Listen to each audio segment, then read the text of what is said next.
about the death of a 36-year-old Nigerian cardiologist, Dr. Ikenna Erine, who recently took his own life in the United States. Now, according to his father-in-law, businessman Francis Van Leer, Dr. Erine held his wife, their children, and their nanny at gunpoint for 3 hours after losing a custody battle to his wife. Now, luckily, the nanny managed to escape and alert the police, and when law enforcement arrived, Erine reportedly took his own life. Now, this tragic incident has ignited discussions about mental health and domestic crises, leaving many in shock. May his soul rest in perfect peace. I'm curious to see the social commentary surrounding this.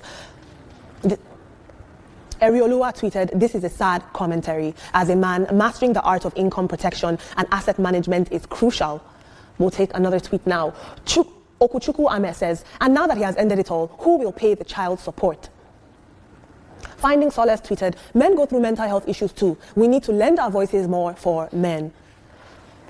Mrs. Dre says, "How is the mother responsible? He chose to die instead of taking care of his kid, and you want to blame the mom? Jesus." Now, when this story first came out, people were saying that he took his life because the woman won spousal support. It's not fair, but we have to keep in mind that it was child support he was asked to pay, not spousal support, not alimony. It was child support. This is money that would be going towards his children. Now, the father of the wife has come out to say, this is crazy what has happened. He actually held my daughter hostage. My grandchildren almost would have passed away, or it would have been them that splattered across the news, RIP, if not for the intervention. What do you guys think about this? Lots of people are making this a gender war, saying women are constantly squeezing men for money and all sorts of things. But we have to be objective here. I'm curious to hear what you think.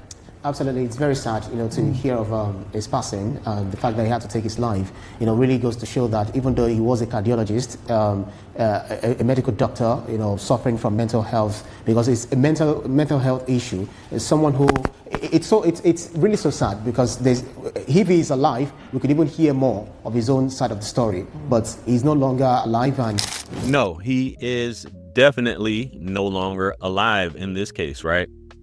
And this is one of those things where they're making it about mental health. And before we play the rest of this video, we're going to just say, obviously, he's a Nigerian.